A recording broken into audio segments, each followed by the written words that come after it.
Okay, guys, welcome back to Man Talk Season 6, Episode 2. We really hope you enjoyed the last episode, which is all about self-development, etc. We're excited to be back in the seat again. We're excited to have this season now, just in full swing. It's going now. The machine's turning. Oscar, good to see you again, man, as always. Always a pleasure. Standard. Yeah, standard. Yeah, it's very early where I am. Kicked off at 5 a.m. But that's because we love what we do here. Firstly, Oscar, how are you? Are you good? Bro, I'm good. Overall? I'm good. I thank God we continue to move along. I hope you guys enjoyed the last Man Talk episode where we kept it light, we kept it fun, and we talked a bit on self-development. Today, we're going to discuss a topic that we kind of stumbled upon by accident. You get what I mean? Because we had a lot of people have been in our DMs asking us, why exactly did Eli go back to Kent? Why exactly did Eli go back to the UK for the time that he's been back, and how has that affected us? And Eli, why have you gone back to the UK? Why have you gone back to Kent? What's the reason? Yeah, so yes, like you said, this topic comes from our current circumstance. Like it's literally a matter of fact, and this is why it's just escalated through conversations. So to answer the question why I went back to the UK was, number one of my priorities was actually to come and get the vaccine, which is what we're going to talk about today. And in that fact, it brought about the question of, why is this the case? That you've had to travel, and like we said on the phone, that all that expense to come here, how is that a situation where I have to travel all those miles to come and get a vaccine? What does that mean on a global scale? What does that mean in a Kenyan context? And should we break it down in a topic? And naturally the answer, because we love conversation, Oscar, was yes. Let's sort of dive deep into the significance of somebody having to travel to a different country to receive the vaccine. Can you imagine? So guys on set, I asked the team on set, Beryl and Big Man Eric, I asked, has anyone in this room as at this moment been vaccinated? And the answer is no. And so the question just became like, why haven't we vaccinated? Why is vaccination important? What exactly is the global supply chain for vaccination? How exactly does it affect Kenya? And why do you think that only 1,000, I think the number as of the shooting of this video, as I turn the page, is 1,386 according to the World Health Organization tracker, have been vaccinated as at the time of the shooting of this video, which is the 5th of June. And the 977,000 people took the first dose. So only 977,000 Kenyans, as per the World Health Organization tracker available online, have been vaccinated. We are a whopping, according to the last census, just over 50 million people. So what's going on? What's the deal? Yeah. So before we even dive into what's happening with the vaccines and stuff, for context, if people don't know, like we said, the place I've traveled to is the UK. And when we're exploring this topic, you yourself, in your professional capacity, are a lawyer. So the angle you're taking sort of is how is that structured legally, how's that structured in government, because that's your expertise. For benefit everyone who doesn't know as well, I'm a public health graduate, so I'm going to take the public health approach, what that means. And we said this is the first time we've been able to actually go to those places in a Man Talk episode, which is going to be a lot of fun. So we're hoping through our sort of insight and our sort of reading and knowledge, we can create a picture of what's going on. Because like you said, the statistics they're stunning. And like you said, everyone in that room hasn't been vaccinated, everyone in this room has. So how does that work? So like we said, I think we want to kick it off very elementary and just break down, for the benefit of somebody that's just jumped into this video, what is a vaccine, why is it important, and what's going on, right? Yeah, so I think let's go. So I think for the purposes of it, I'll take the elementary stuff because it's like, public health stuff. It's general knowledge, but like we said, for the benefit of everybody. So if someone was to ask, they're hearing vaccines, they're hearing, these doses haven't been supplied. What's a vaccine? What's a dose? Right? So to start from the beginning, what a vaccine is basically something that trains your immune system to create antibodies, which obviously the next question would now be, what is an antibody? And I'm sure you've been hearing about this all in the different vaccines and the different protein uses. So essentially, an antibody is a protein that's used by the immune system, right? And then protein comes into your immune system. It's a small dose of the disease you're trying to fight.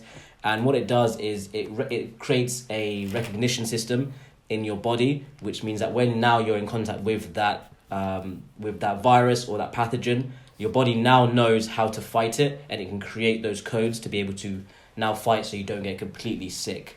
So the vaccine that you're putting in your body is essentially a weakened form of the germ, or it's a completely killed form of the germ, and that offers your body the opportunity to fight. So basically you're having a small bit of COVID put into you at a safe level, so your body knows next time it interacts with COVID how to fight it. And that's basically, if we just summarize what a vaccine is, that's what it is. So why is a vaccine important, right? Yeah. You've probably heard this term that's sort of thrown around, which is like herd immunity. So the reason they're saying that the world needs to be vaccinated, the reason your stat is shocking about the small amount, is because with a vaccine, the very basic idea is that now if everybody has a vaccine, it creates something called herd immunity, which essentially means that a large portion of the community, the herd, becomes immune to the disease, and that now reduces the spread because you're not going to be transmitting those diseases, right? And I don't know if you said this stat already from WHO, but like if we wanted to basically beat COVID, it needs to be 70% of the world vaccinated to create a global herd immunity, because it's a global community, especially with the kind of globalization we've had at the moment with everybody traveling. So that's the bite size. I've really tried to break it down. That's the bite size. What's a vaccine and why everyone's talking about we need doses.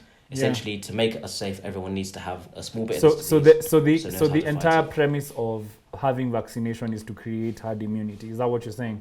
That's the underlying premise for vaccination. That if you don't achieve herd immunity, then essentially vaccination becomes an endeavor that is significantly less important in the grand scheme of things. Yeah. Okay. Basically, yeah. So, but we're going to go into it more detailed. But herd immunity, there's different. That's now the health aspect. And we've mentioned the word globalization, which basically means everybody interconnecting, right? So with herd immunity, that can work, yes, in a town setting. It can work in a city setting, a country setting, and a global setting, right? Now another branch of that is with herd immunity that also affects economics. It affects global trade. It affects the globe as a whole. If certain parts aren't vaccinated, and that creates things like mutations. But we're going to get into all of that stuff later. But that's the first two questions. What's a vaccine? Why is it important? Why is everyone trying to get it? Okay. Yeah. Could we, now that you've told us the importance of vaccination and basically the herd immunity concept, where exactly does COVID-19 and kind of what's happening with COVID-19 and the timelines that are there, how exactly does that affect the effectiveness of COVID-19 vaccination? And what's the premise to why we all need to understand COVID-19 vaccination, basically?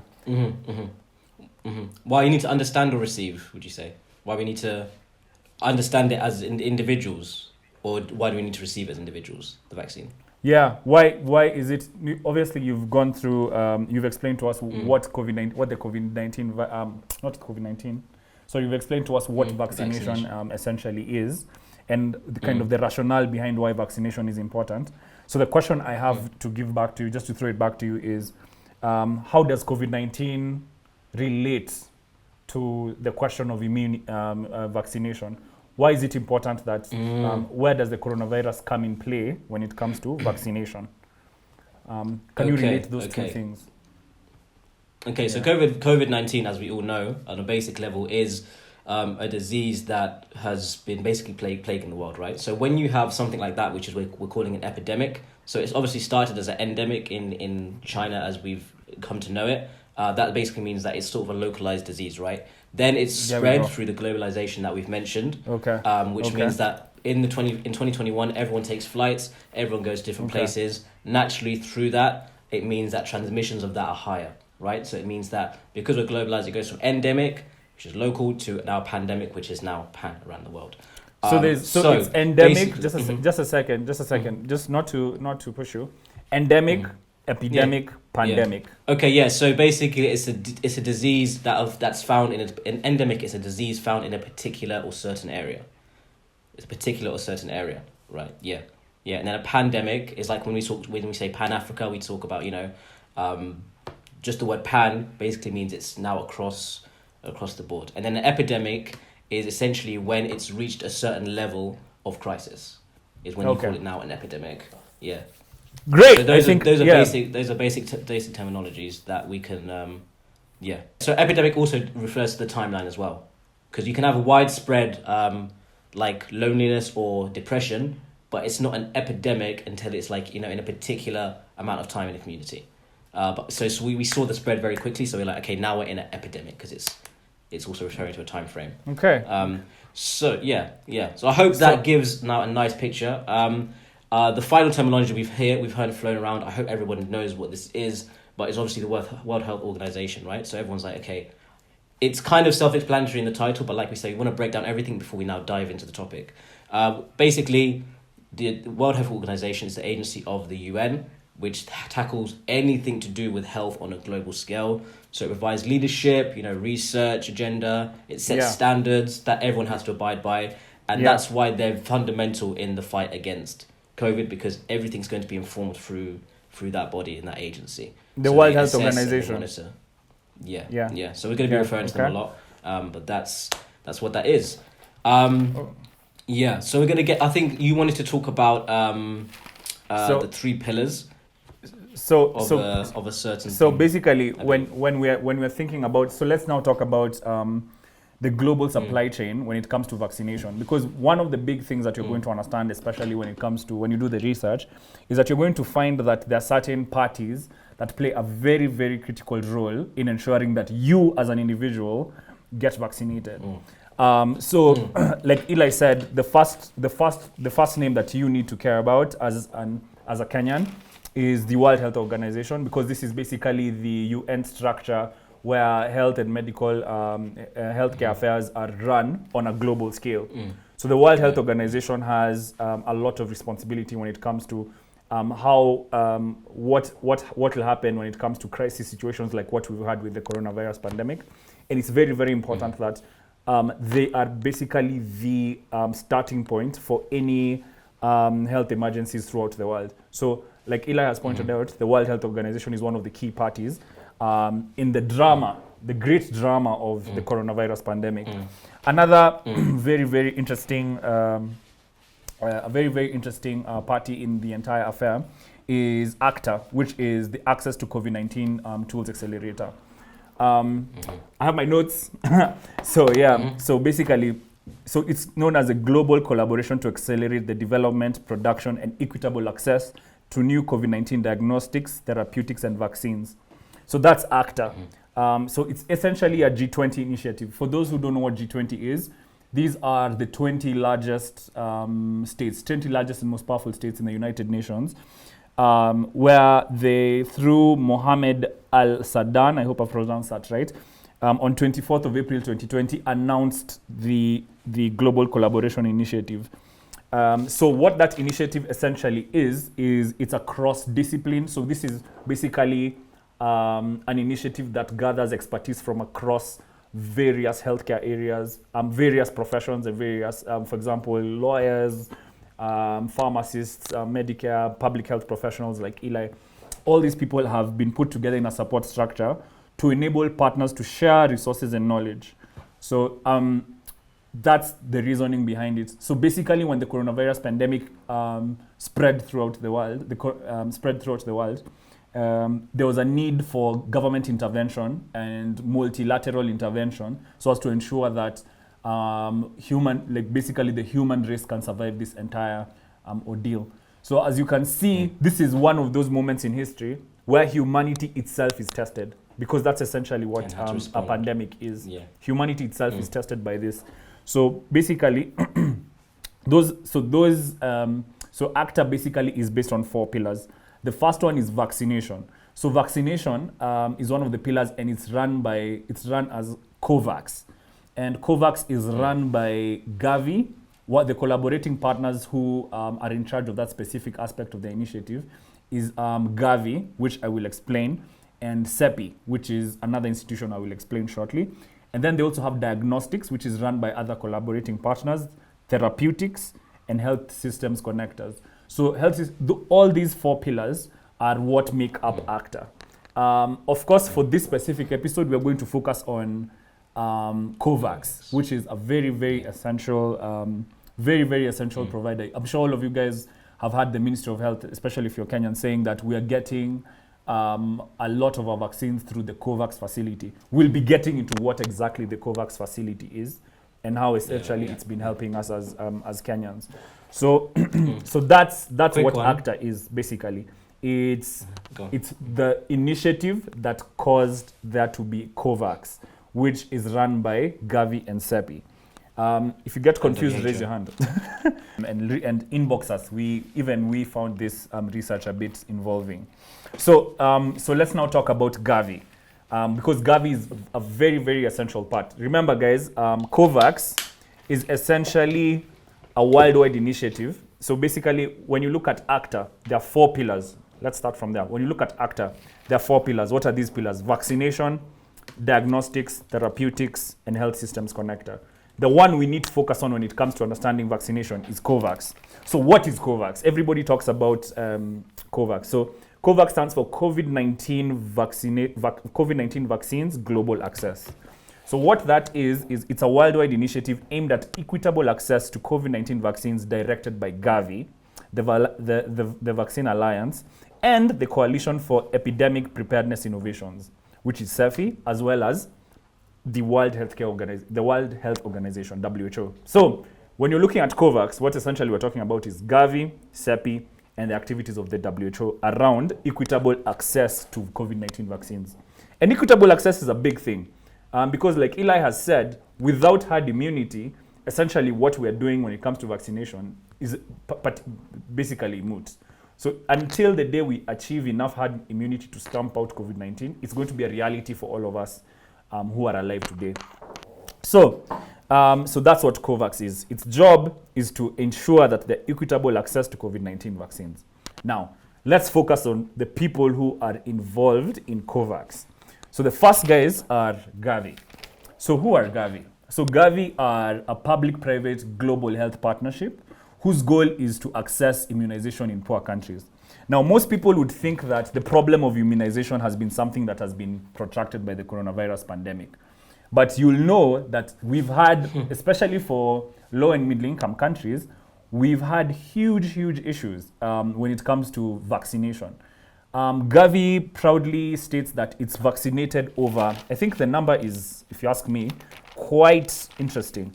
Gavi said that as at December 2019, 640 million children in low-income and middle-income countries had been vaccinated through their activities. And the number of lives they have saved is 9 million lives. That's ridiculous. That's a very, very, very crazy statistic. Another interesting statistic that I found in a report is that 5.11, I'll link the reference in the video below, it'll pop up here. So 5.11% of development assistance for health comes from Gavi. Development assistance for health is basically what developed countries get when it comes to assistance for healthcare in their economies. So a whopping 5.11% of that comes from one institution, which is Gavi. So now the question becomes, who are Gavi and why are they so important?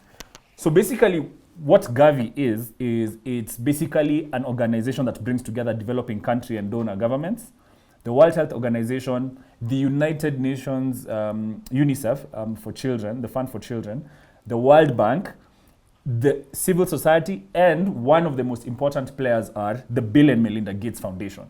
This is why you'll see that Bill Gates has been essentially the face of COVID-19 vaccination. These guys have been at this game since 2000. And here's an interesting innovation that Gavi is single-handedly spearheaded. So I wouldn't say single-handedly actually, but they really contributed a lot to, if you're Kenyan, this is very important to you as well.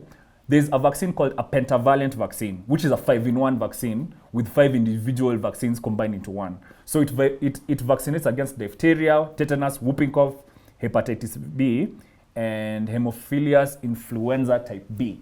We need a professional here to explain those terms. But that pentavalent vaccine has gone a long way in in like vaccinating has gone a long way during 2013. It went a long way in ensuring vaccination for children, because essentially children do suffer from these specific diseases, and they had a very high mortality rate until this vaccine was introduced. This is around 2013, I think, and during the 2000s, early 2000s. So Gavi has played a huge role in ensuring that healthcare for children is something that, vaccination for children is something that is important.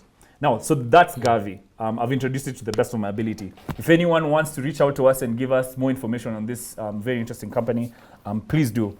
Now, the other company you need to think about, Eli, when you're talking about COVAX is CEPI, who, if you ask me, these guys are living in the future. Like, these are guys who are living in the future. When you read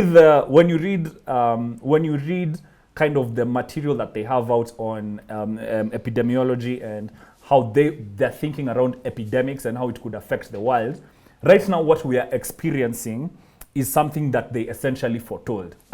So basically, the Coalition for Epidemic Preparedness Innovations, which that is CEPI, is based in Oslo, was launched at Davos in 2017 as a result of a consensus that a coordinated international and intergovernmental plan was needed to develop and deploy new vaccines to prevent future pandemics.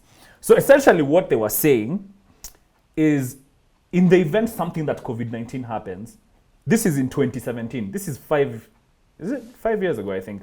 4 years ago, sorry. This is 4 years ago. So what they were saying is, there is a chance that a situation like the COVID-19 virus that we're experiencing today could happen.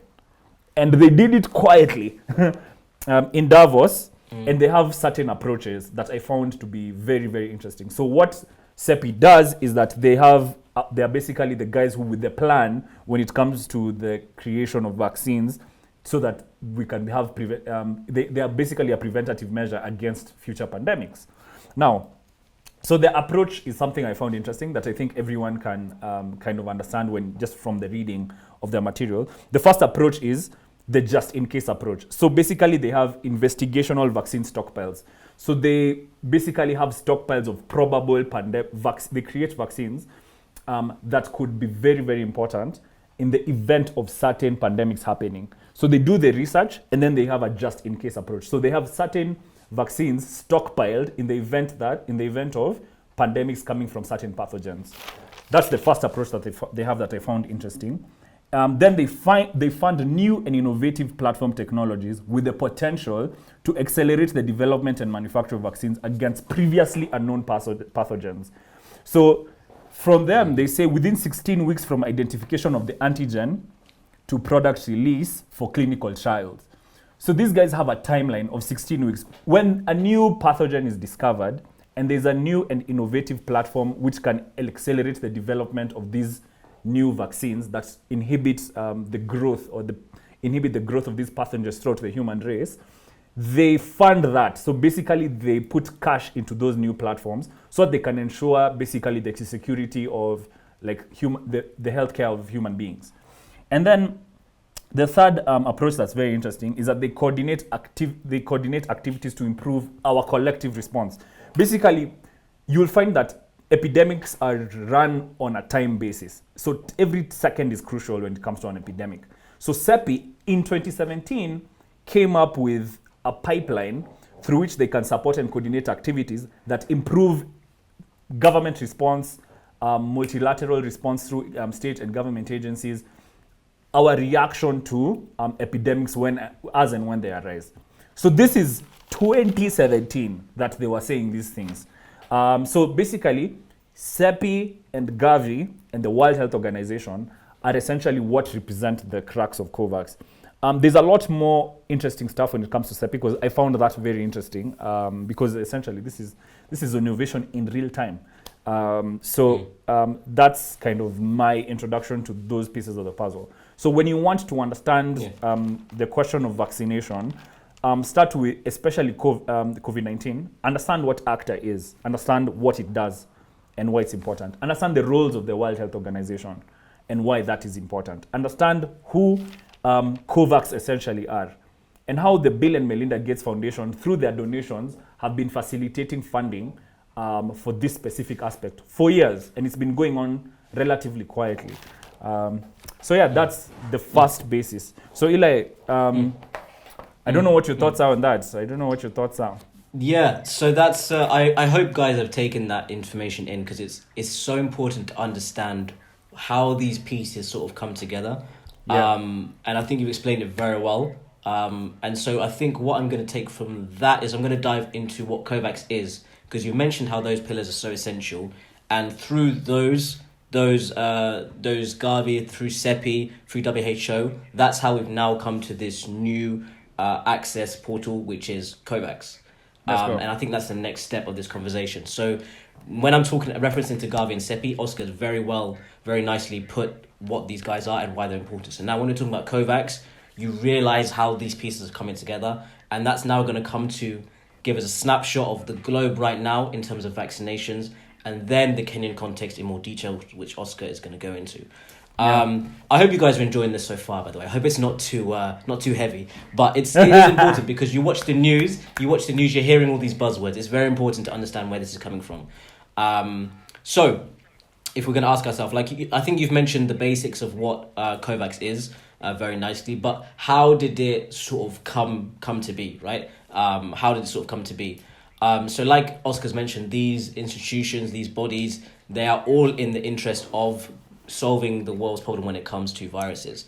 So what we found at the start in last year, when sort of COVID broke out, everyone read about COVID, and the question that was always in the headlines is, when are we going to get vaccinations? What's happening with the development of vaccinations? Because the reason we get back to everyone hearing the new normal is when people have vaccinations, right? And so what happened is, when that rush around the world happened that we need to vaccinate the population of our country and our globe, there were institutions which we've all heard of now, which is Pfizer, Moderna, and AstraZeneca. Moderna. These were the main, these were the main parties that were producing these vaccines. So naturally, there was a scramble for them, and like happens in every single pandemic or every single world issue, the richer countries, they had more resource, right? So the richer countries said, we need to vaccinate our populations as soon as possible.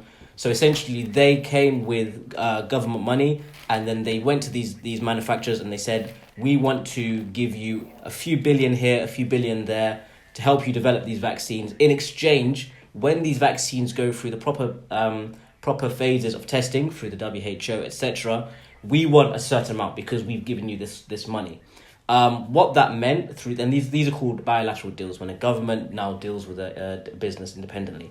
Now, basically, when that happens, it means that a large percentage of those vaccines that were produced went straight to these countries. And that's now why you're seeing in different areas in the world, a year on, some people have vaccination shots, some people don't. That's how we've come to this stage. So COVAX basically looked at this and they said that this kind of distribution is not fair. It's not fair if we want to achieve global and herd, remember the first bit of the conversation, herd immunization, right?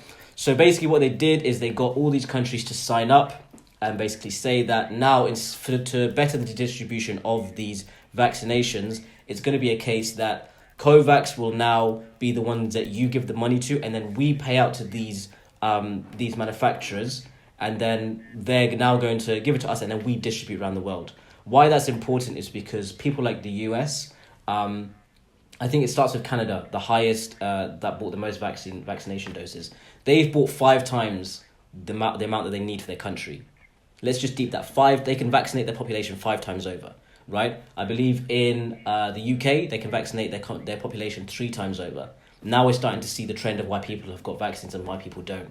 And I think in the US, they can vaccinate themselves 2 over. Now, the reason that they can do that is because when now these bilateral deals happened, they spread their risk. So they said, we're not going to put all our money in AstraZeneca. We're going to put a few billion here. We're going to put a few billion there. Whichever one gets approved first, we take. So their money's still held there with AstraZeneca because in some places it's not been, it's not sort of qualified for those things to be able to now give it to a population. But now when Pfizer comes, they have enough to distribute, right? So COVAX has basically said that they want to take away this monopoly.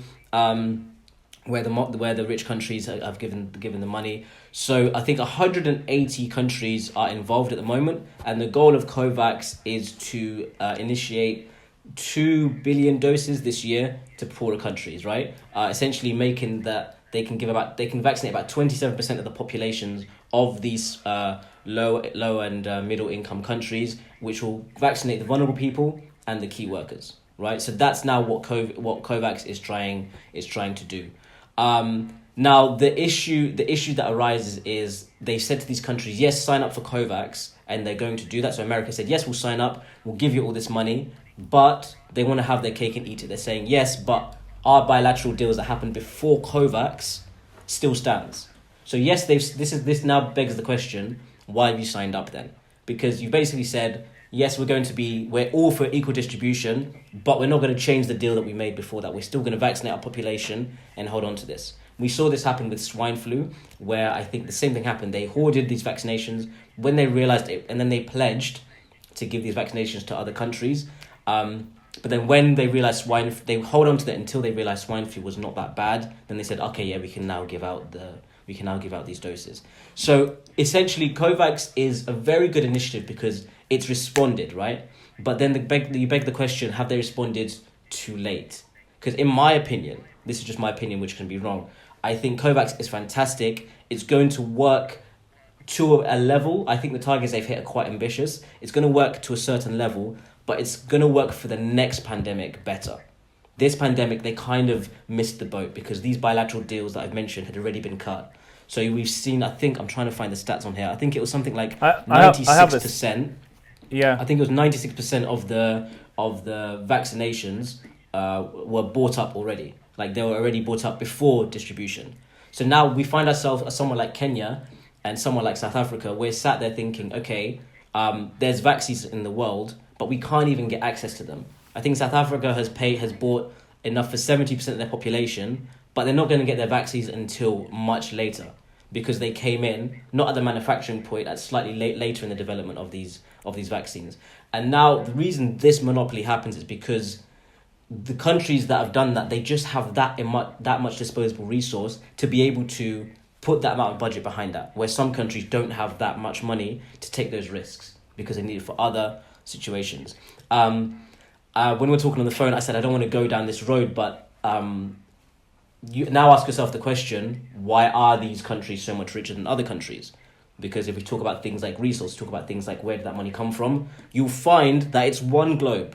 So the unequal distribution even of wealth is usually at the expense of the same countries that are struggling to be able to put money up because they're paying these other countries. If you look at someone like Congo and France, they're paying these other countries reparations and things still for colonization. But that's a whole another topic, right? They're paying billions to these countries. Now the countries use their billions, and then there's now an unequal distribution of vaccines. We see the same parallel and the same phenomenon with food security around the world, right? These are different topics, but we're seeing parallels here where essentially everyone says we're a globe, everyone says we're together when it's convenient. But when it's at the expense of your population or when it's at the expense of your political standings, you want to have that monopoly, right?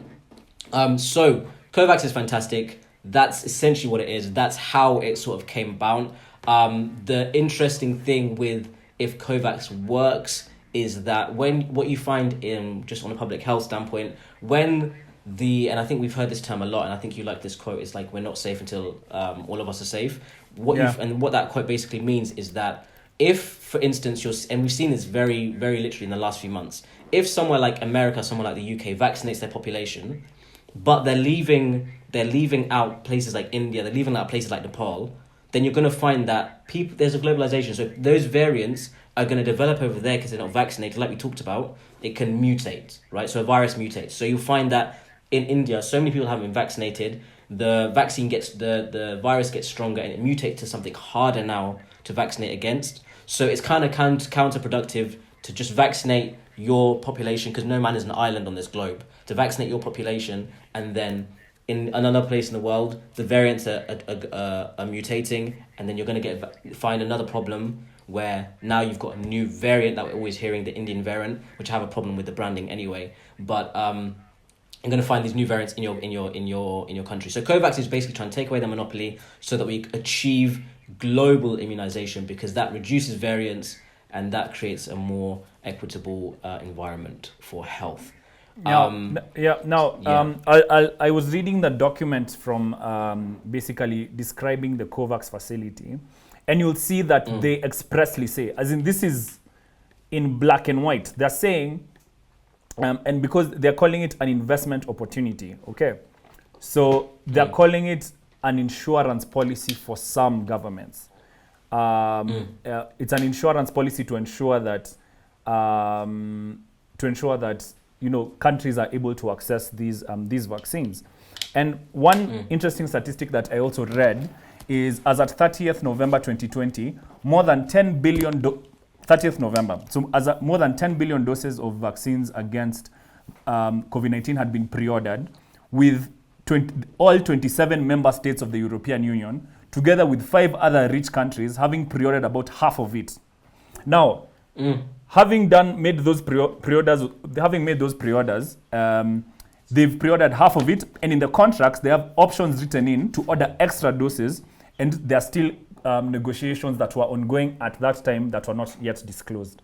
So those 27 countries plus the 5 member states account for only 13% of the global population. What that essentially means is that short-term supplies for low and middle-income countries have now been dwindling.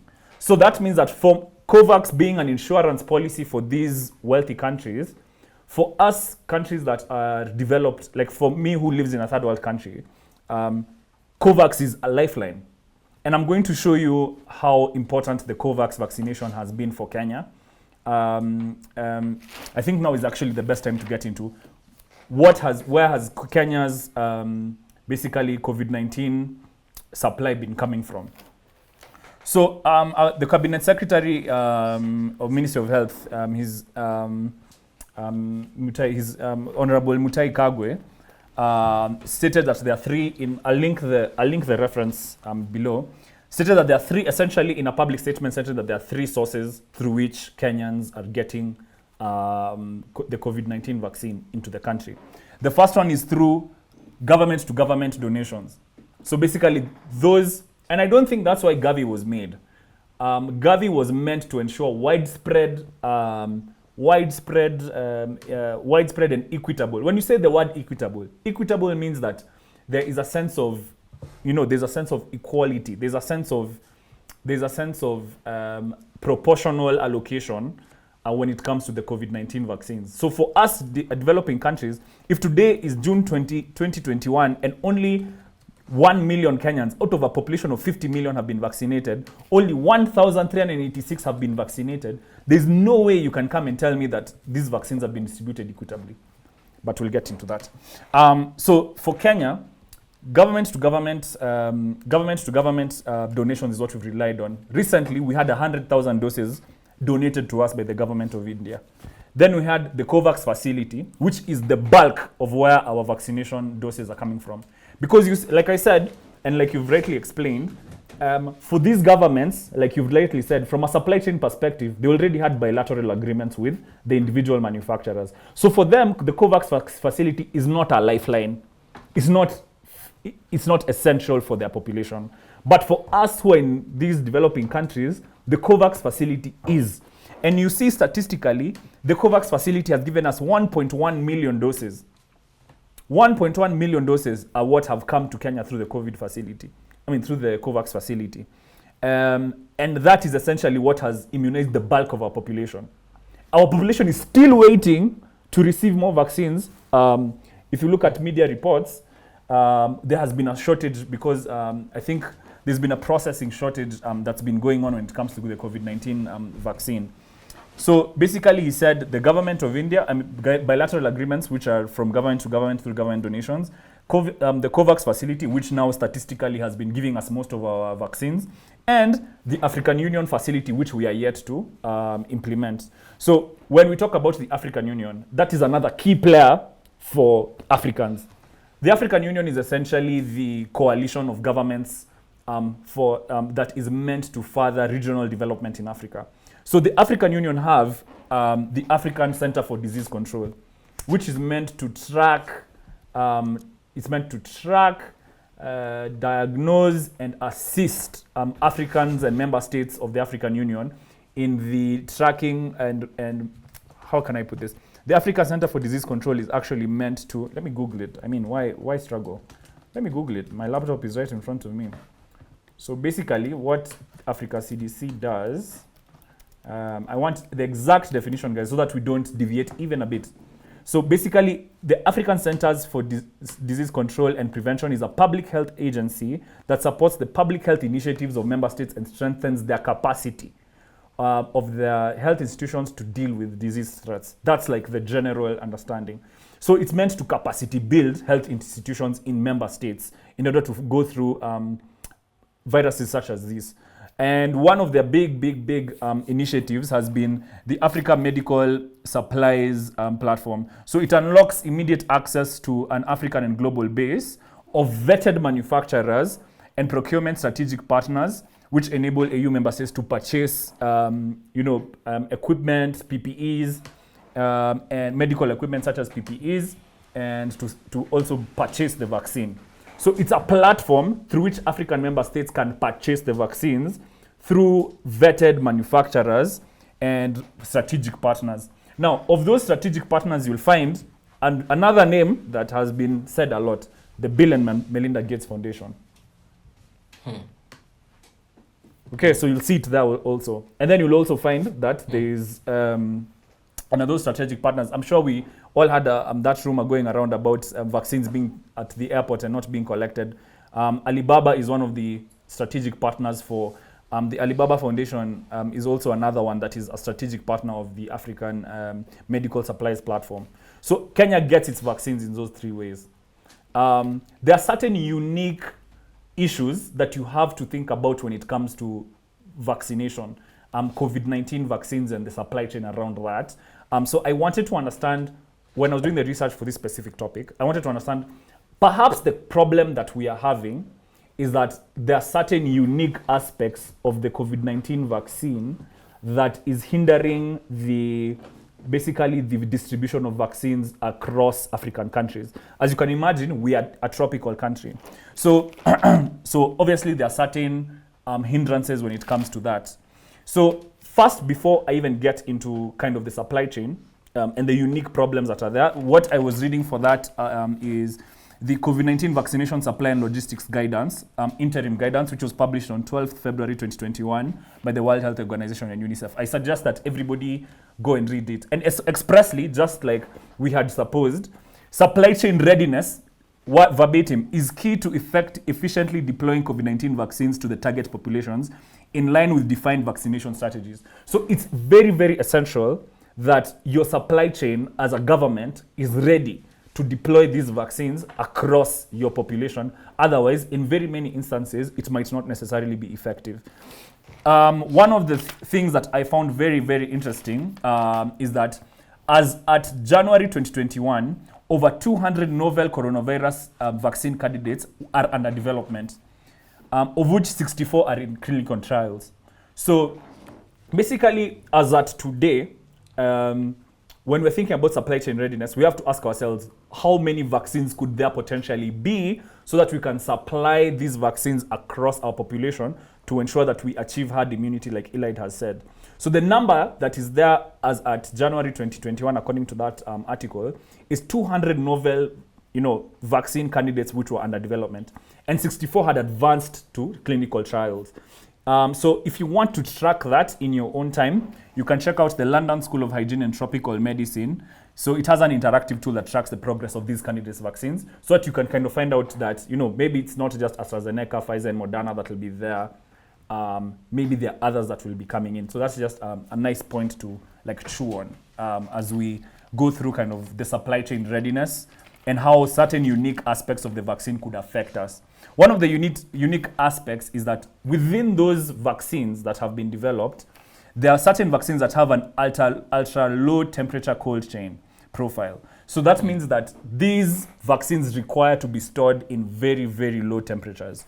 So they require ultra low temperature facility storage temperatures, which is between -70 degrees or -10 degrees. And so one of the recommendations of that program, because we're in a tropical country. Kenya is tropical, so they said that we need to leverage the ability of logistic service providers, whether they're national, regional, or global, to support the deployment plan. So basically, it is important to tender out these cold facilities so that we can be able to achieve that widespread development. So the tendering process is essential to ensure that there's widespread vaccination. Another thing that was a unique risk that I read is that initial batches of COVID-19 vaccines, for example, the 1.1 million that we got, may be scarce and with a short shelf life. This is expressed in that report. Some vaccines, some of these vaccines might not have monitors, and there might be a shortage of cold chain equipment. So it is very, very important for each supply chain to be particularly rigorous and efficient. Okay, another important thing is that these vaccines, we saw, again, the Minister of Health made a very public statement saying that some people might be vaccinated by water. Or there's also, he actually said this on TV, that some Kenyans might actually be vaccinated by fake vaccines.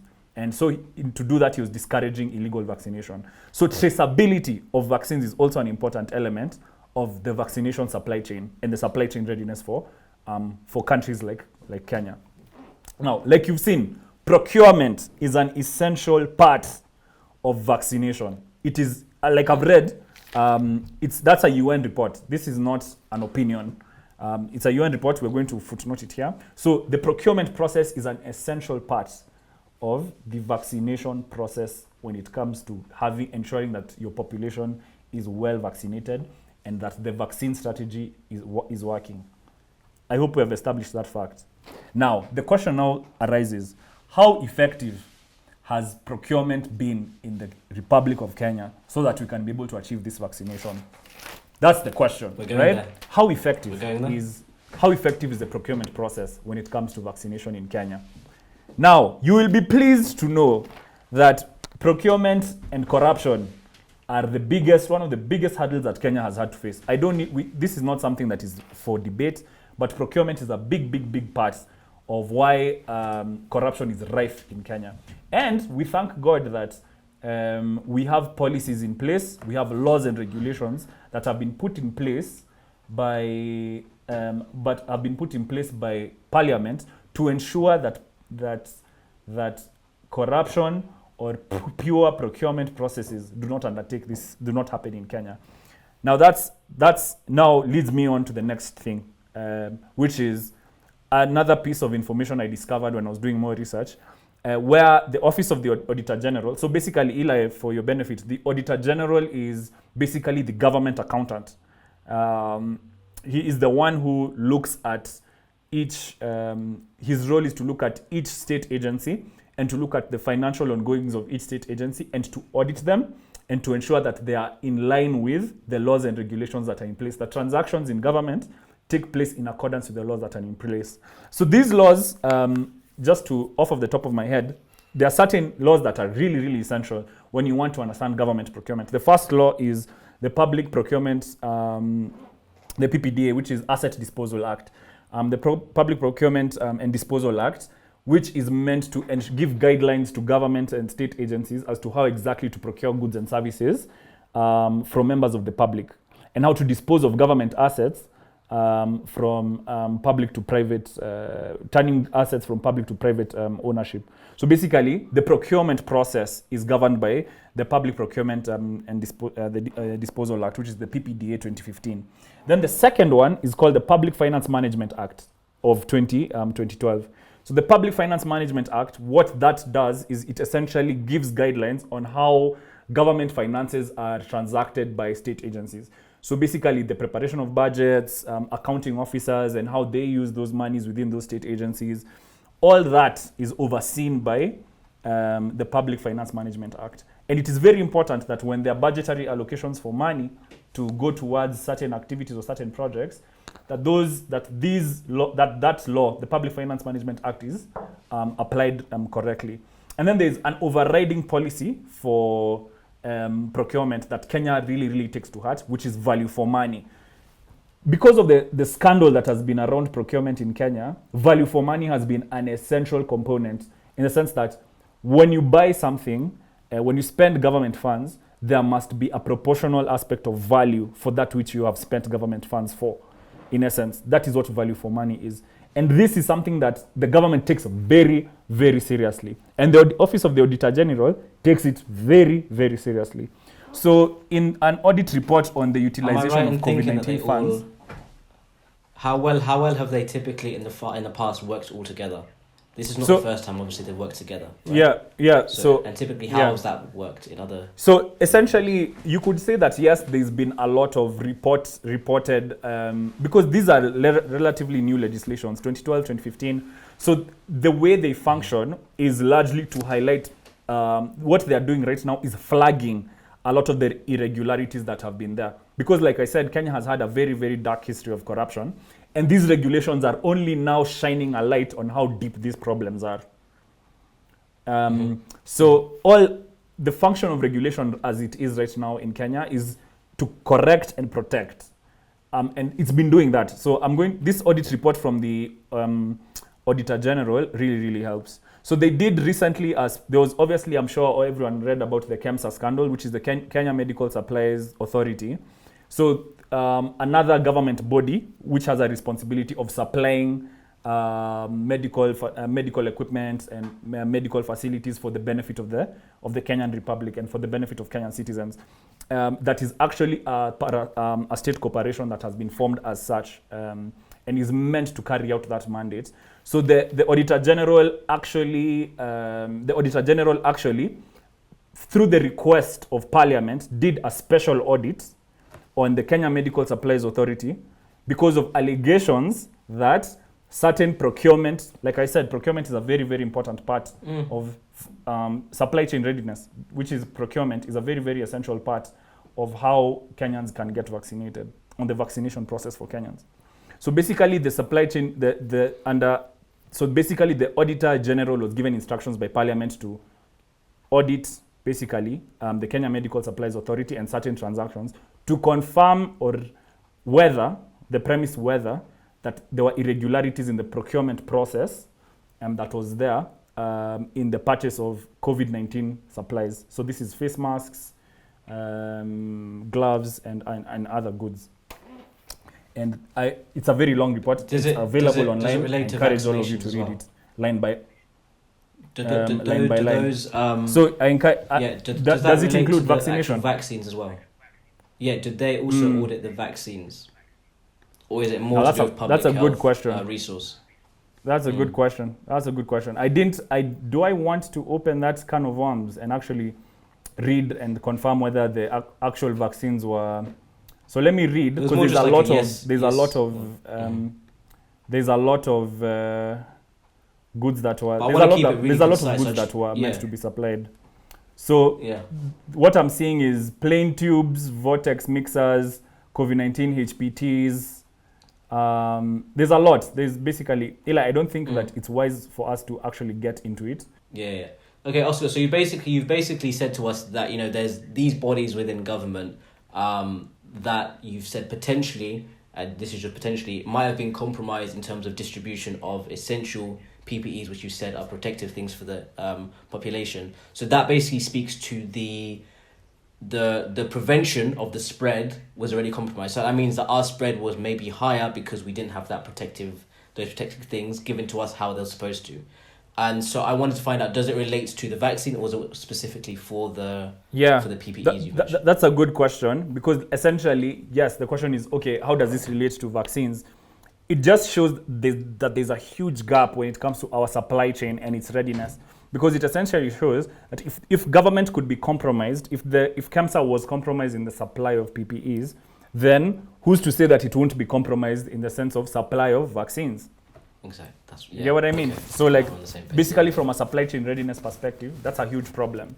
So there it is, guys. So there was also an order by the president where he reconstituted the entire board, because I'm sure even he was left at a loss for words, because he's wondering, surely we can't be stealing PPEs from Kenyan citizens. We can't be having supply chain breakdowns We can't be having a supply chain breakdown in at a time as crucial as this. So I remember he reconstituted the CAMSA board. The reasons are still unknown to me, but I don't know why he did that. So yeah, that's kind of the reality, guys, as to what the situation is as per our research. We're always happy to have professionals come on board and discuss with us. Yeah. So Oscar, no. So I know you've now talked about the Kenyan context, and a question that a lot of people are going to ask now, in the interest of time, I'll be very brief. Is okay. So there's all these issues on a global scale. There's some issues with PPEs, like you mentioned, within the country. Now, when we're coming to the stage of 2021 that we are, and the question is, why can't we just make our own vaccines? If there's an issue globally for the distribution, COVAX might not be as effective, like we've mentioned. Why can't we just make our own, right? I think this is very important for us to quickly cover in the next maybe 4 or 5 minutes. In the interest of time, I'll go very quickly. So basically, that question has been asked a lot, and it's the question in the last few weeks and the last few months that the global community is asking, as well as local community, right? So essentially, there's been a lot of issues around, and that's why it speaks to what you've mentioned, the supply chain, because that's been one of the factors that have been brought to the front when it said, okay, if we can make our own, do we have supply chain readiness to distribute it? So basically, there's TRIP and there's World Trade Organization, right? And so these are the two bodies that are going to be tackling this potential access solution for a vaccine to be made within countries, right? So within TRIP, TRIP is the trade related aspects of intellectual property rights organization and World Trade Organization as well, right? So TRIP are basically, there's been pressure from I think South Africa and India mostly saying that at the moment the reason that people can't just go and make the same vaccines is that there's a lot of IP behind it, and you can't just go and replicate that because the pharmaceutical companies that made the vaccines, they have the rights to the knowledge and to the how these vaccines can be made. So basically within TRIP there's aspects of that say that you can't just give out that information. So that's now a barrier to say someone like Kenya opening a factory and just starting, because they need that approval, right? So people have been saying, how are we putting that at the forefront and having that as a barrier to solving a pandemic that's killing people, right? So that's been one of the things. Why can't we take away those waivers? And one of the things they've said is that even if they waive the IP and these countries can now produce these vaccines, the problems we're finding is that it's going to now discourage, and these are arguments that I find personally quite ridiculous. They're saying that if now we give out the waivers, it's going to now discourage further R&D from these pharmaceutical industries to now put money in and then develop these vaccines to now distribute, because the incentive's gone, because there's no monopolies again, right? So we're coming into now a soft power conversation.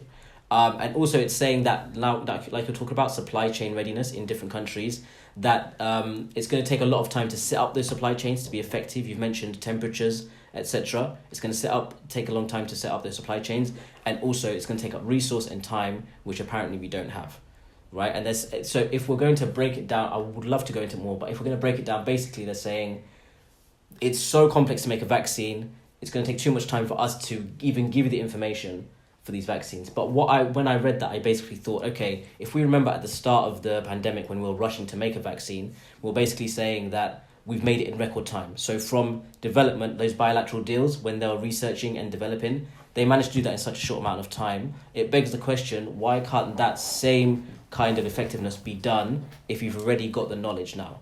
Because the hardest part is researching and developing it. So that's basically their argument at the moment. So the World Health Organization tried to make something called CTAP, which is the COVID Technology Access Pool, which is to create that initiative. We've said that WHO are the ones in charge of all this, to create that kind of access pool so that these countries can now sign up, come together and distribute that. And not one of these manufacturers have signed up to that. So make of that what you will, not one of them have signed up. So basically they're saying, we don't want to give away our information.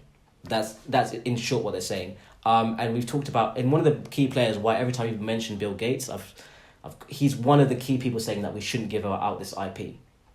And he's supposed to be the one helping this vaccination. These are the questions that we should be raising when we're thinking, why don't I have my vaccine? Why is there not conversations around vaccines being made locally, right? So just to finalize the whole topic, I think we can ask ourselves, where do we go from there? Is there any hope? Because the picture we painted is a bit bleak. It's a bit bleak. The only hope that I've seen in the last, I think, week, maybe when this drops, it's a few more weeks, is there was a conference with WTO, World Health Organization, and IMF, right?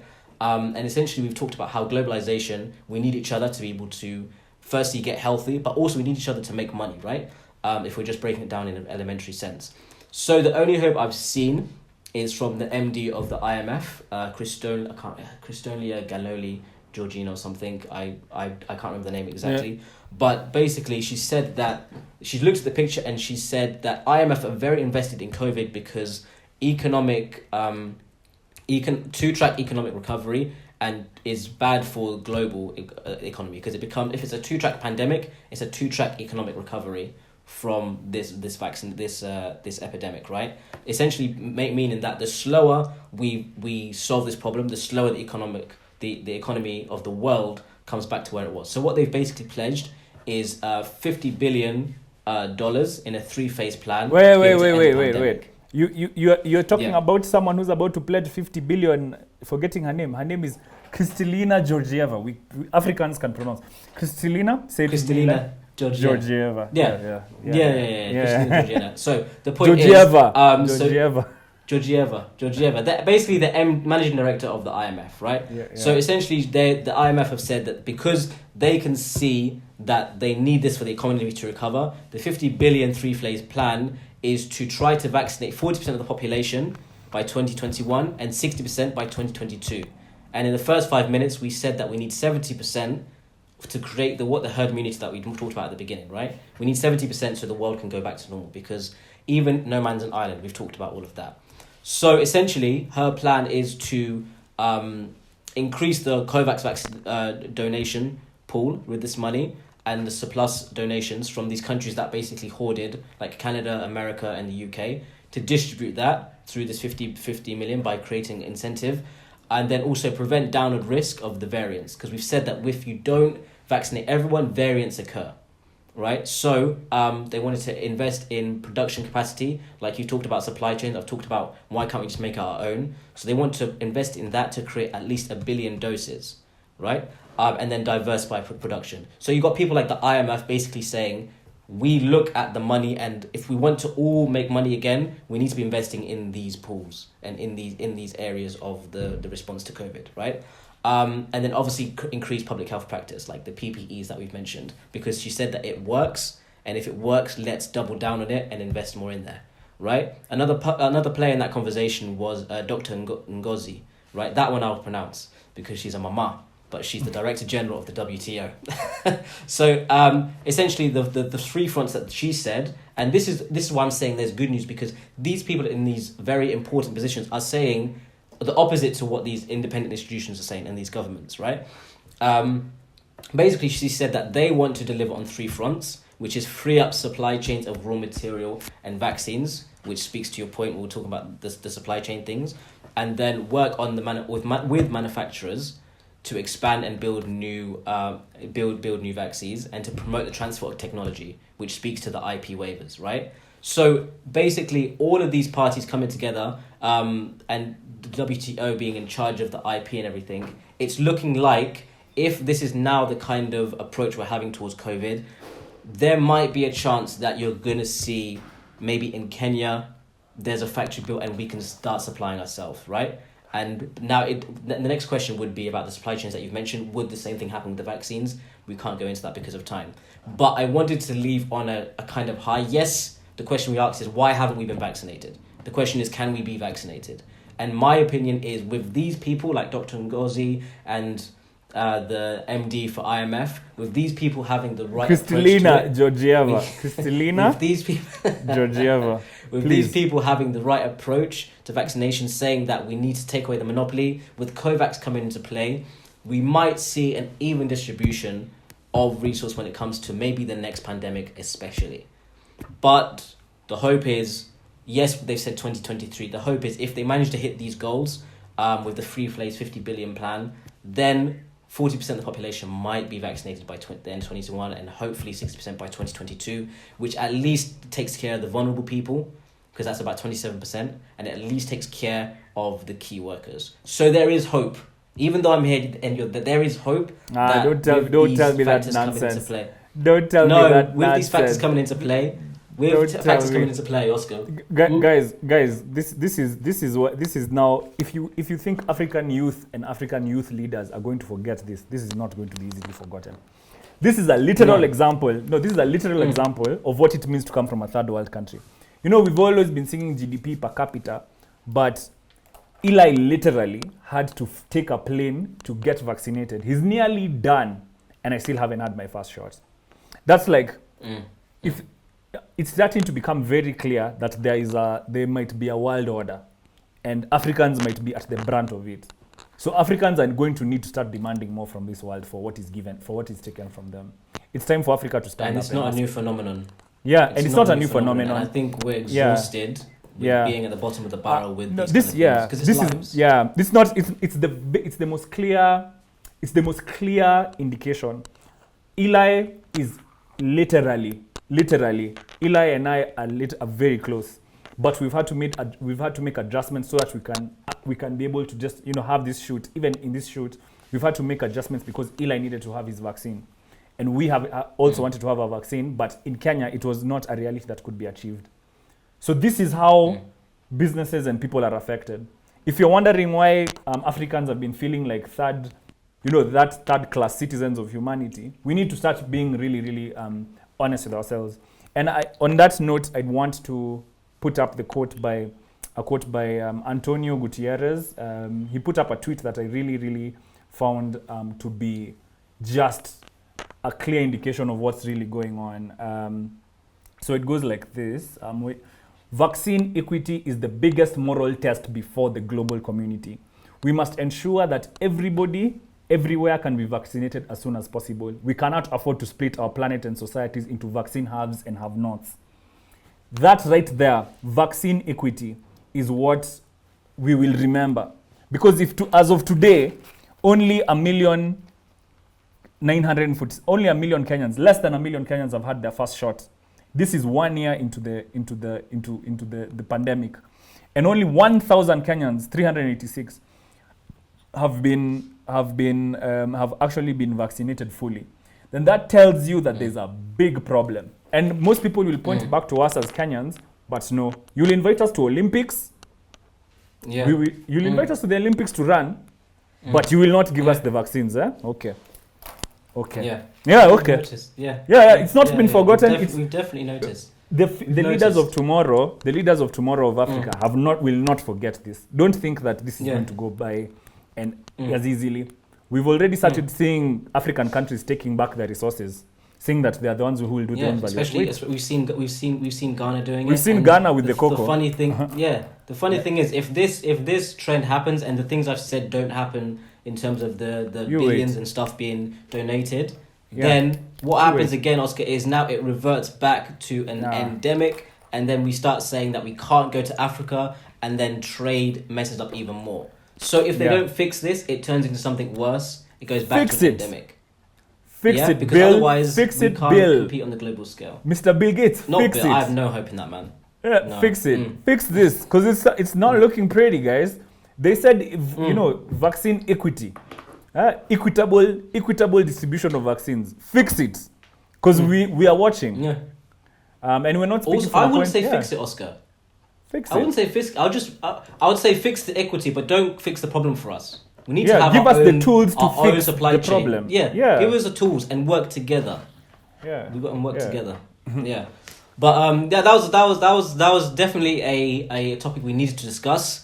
In short, that's why I'm here. In short, that's why I came here. But I'm hopeful, and I urge everyone, like Oscar said, to all the stuff we've talked about is available online. All the government papers he's talking about is available online. Don't wait for the TV to tell you what's happening. Go and read your own thing, come to your own conclusion, because some news channels are owned by individuals. So go and find your own data. Go and WHO, all the people we've mentioned, go find your own data. And tell us in the comments. Tell us what you think in the comments. Tell us what you think in the comments. Yeah. And if there are any health professionals specifically who understand vaccination, who would want to reach out to us, we're very happy to do a part 2 of this episode, because we just did a preliminary review. We are not. Eli is a public health. Eli is a public health professional, so we tried our best to keep it as clear as using the evidence in front of us. So guys, we really invite the Mantle community to come through and debate this issue. And standard Thursdays, we will be on our lives. Feel free to ask us this question, and we will be free to share everything that we've done. The links. And let us know if you like this format. If you like the more academic format, let us know, because the tougher topics. The tougher topics. Let us know, because we enjoy it. Let us know if you do too. Eli, that was always. Jab, literally jab. Jab.